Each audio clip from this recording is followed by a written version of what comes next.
Good morning viewers, आप सब कैसे हैं। होप करता हूं कि आप सब अच्छे होंगे। मैं हाजिर हूं आपके सामने आज का व्लॉग लेकर। इस व्लॉग के अंदर हम कुछ आई से सीरियस इश्यूज जो होते हैं डॉग्स के अंदर वो लेके चलेंगे और इसके अंदर हम आपको बताएंगे कि क्या क्या जनरल मेडिसिन्स आप अपने घर पे रख सकते हैं अगर आपके डॉग को इस तरह की दिक्कत है। दिन की शुरुआत करते हैं हम अपनी बर्ड से। बर्ड्स को देख लेते हैं। हमारे पास में लव बर्ड्स हैं जो बहुत प्यारी। देखिए, मेरे पास एक केस आया था जिसके अंदर कान के अंदर पानी भर रहा था। इस तरह के केसेस आपको कई बार देखने के मिलेंगे कि डॉग को अचानक डॉग के कान भारी हो जाते हैं और उसके अंदर पानी भर जाता है। ऐसे केसेस में दो मेडिसिन बहुत अच्छा काम करती हैं, हेपासल्फ और दूसरी मेडिसिन है साइलिशिया। ये दो मेडिसिन बहुत अच्छा काम करती हैं। इसके साथ में अगर पेन ज़्यादा है तो आप आर्निका दे सकते हैं और अगर थोड़ी बहुत लाली भी दिख रही है आपको तो आप इसको बेलाडोना दे सकते हैं। ये सारी मेडिसिन इस केस में बहुत अच्छा काम करती हैं। और हम बात करेंगे डॉग की आई प्रॉब्लम। अगर इंजुरी की वजह से डॉग की आंखें क्लाउडी होती जा रही हैं तो होम्योपैथिक मेडिसिन कोनियम मैक बहुत अच्छा काम करती है और एकोनाइट और तीसरी मेडिसिन है कॉस्टिकम। ये तीनों मेडिसिन इंजुरी वाले केस में बहुत अच्छा काम करती हैं। ऐसा भी होता है कि हमारी आंखें लाल हो जाती हैं और हमें बहुत ज़्यादा उसके अंदर पेन और खड़कन पैदा होती है। ऐसे केसेस के अंदर बेलाडोना बहुत अच्छा काम करती है। दूसरी मेडिसिन है एपिस, जहाँ चुभन ज़्यादा होती है। एपिस और बेलाडोना चुभन और दर्द वाली जगहों में बहुत अच्छा काम करती है। अगर डॉग के आँखों के अंदर से ब्लीडिंग हो रही हो तो दो मेडिसिन जो आपको हमेशा रखनी चाहिए, एक है हेमामेलिस और दूसरी है क्रोटेलस। क्रोटेलस तो बहुत ही पेटेंट मेडिसिन है जहाँ पे कहीं से भी ब्लीडिंग हो रही हो बॉडी में।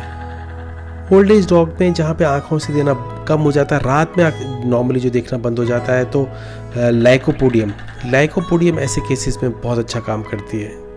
आज हम अपने ऊपर वाले फ्लोर पे आए हुए थे। इसकी हफ्ते में एक दो बार हम क्लीनिंग करते हैं सब मिलके।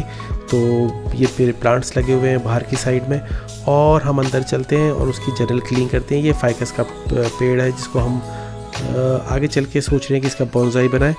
ये हमारा फर्स्ट फ्लोर है। हाँ, अभी मैं आपको कुछ जनरल मेडिसिन बता देता हूँ आइज़ की जो हमेशा आपको अपने पास रखनी चाहिए। आई ब्राइट करके एक मेडिसिन आती है। इसके जो इंग्रेडिएंट्स हैं वो भी बहुत अच्छे हैं, सूटेबल है। ये आपको अपने घर पे रखनी चाहिए।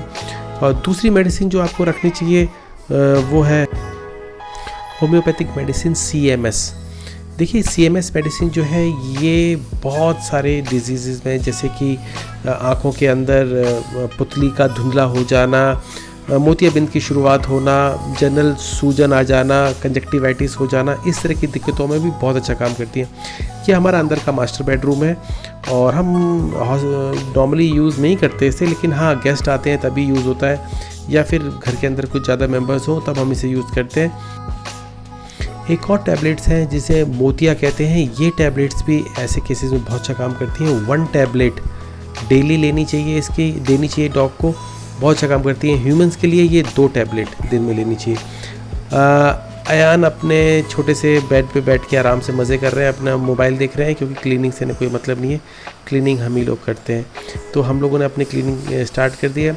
एलोपैथिक के अंदर मॉक्सिसिप केटी, ये जनरल मेडिसिन बहुत अच्छा काम करती है। जहाँ में आँखों में रेडनेस आ जाए, सूजन आ जाए और नीलापन आ जाए, ऐसे केसेस में हमेशा रखनी चाहिए। डॉग की भी मेडिसिन आती हैं, लेकिन जो डॉग की मेडिसिन होती हैं वो ज़्यादा महंगी होती हैं। आप हमेशा याद रखिएगा, ह्यूमन मेडिसिन कंपेरेटिवली सस्ती होती हैं, डॉग्स की मेडिसिन कंपेरेटिवली महंगी होती हैं। तो जो मैं यूज़ करता हूँ वो मैं आपको बता रहा हूँ। मैं नॉर्मली ह्यूमन मेडिसिन यूज़ करता हूँ।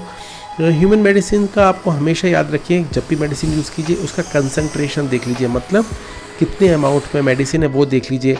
ह्यूमन का वेट ज़्यादा होता है, 60-70 kg होता है। डॉग का वेट कम होता है, कभी 15 कभी 30 ऐसा होता है। तो ऐसे केसेस में आपको ध्यान देना चाहिए।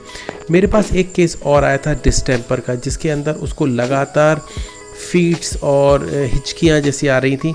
देखिए, मैं आपको बता दूं, ऐसे केस में ये काफ़ी लेट स्टेज होती है। इसमें क्या क्या मेडिसिन काम आती हैं वो मैंने आपको दिखाई है।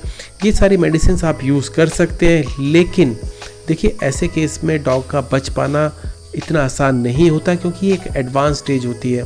डिस्टेम्पर की जो सबसे अच्छा ट्रीटमेंट है वो है आप इसका वैक्सीनेशन करा के रखिए। एक बार डिस्टेम्पर हो जाए तो इनिशियल स्टेजेस में तो डिस्टेम्पर को कंट्रोल किया जा सकता है, लेकिन जब ये एडवांस स्टेजेस में हो जाता है जहाँ पे बॉडी के ऊपर इरप्शंस हो जाते हैं, दौरे पड़ने लगते हैं, न्यूरोलॉजिकल दिक्कतें आ जाती हैं, उस केस में इसको दवाई को कंट्रोल करना, बीमारी को कंट्रोल करना बहुत मुश्किल होता है। हम दवाइयाँ तो देते हैं, लेकिन वो कितनी कामयाब होंगी ये डिपेंड करेगा डॉग की इम्यूनिटी के ऊपर, डॉग कैसा रिस्पॉन्स करता है मेडिसिन के लिए। डॉग टू डॉग अलग अलग रिस्पॉन्सेज होते हैं, लेकिन सबसे पहली बात है तो हमें तो इसको वैक्सीनेशन करवा के रखना ही चाहिए। हाँ, डॉग ठीक भी हो जाते हैं, लेकिन जिस स्टेज पे जाके वो ठीक होते हैं वहाँ से उनकी जो डैमेज हो चुका होता है उसको रिवर्स करना बड़ा मुश्किल होता है। लेकिन हाँ, हो जाते हैं इनिशियल स्टेजेस में, अगर आपने बीमारी पकड़ ली तो वो ठीक भी हो जाते हैं। ये ऊपर का रूम है जिस पे मैं अपनी स्टडीज़ करता हूँ, और ये इस रूम के अंदर मेरा एक टेबल है, चेयर है, कुछ मेरी बुक्स हैं डॉग्स की, मेरी पुरानी इंजीनियरिंग की बुक्स हैं, ये सब मैं रखता हूँ। वक्त रहता है जब मेरे पास टाइम होता है, जब मुझे अपने वीडियोस एडिट करने होते हैं तब मैं यहाँ पे आता हूँ, अपना काम करता हूँ, वरना हम लोग नीचे ही रहते हैं क्योंकि घर में बहुत ज़्यादा मेंबर्स नहीं हैं। तो अगर एक भी मेंबर अगर शिफ्ट हो जाता है ऊपर तो घर के अंदर बहुत खाली लगने लगता है। तो इसलिए आज हम लोग क्लीनिंग कर रहे हैं, इसकी पूरी क्लीनिंग करने के बाद में फिर हम लोग नीचे जाएंगे।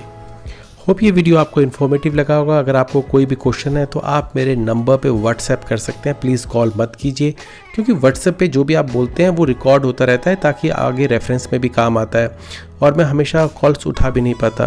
होप ये वीडियो आपको पसंद आया होगा, पसंद आए तो प्लीज़ लाइक कीजिए, शेयर कीजिए सब। Thank you for watching my channel, have a good day.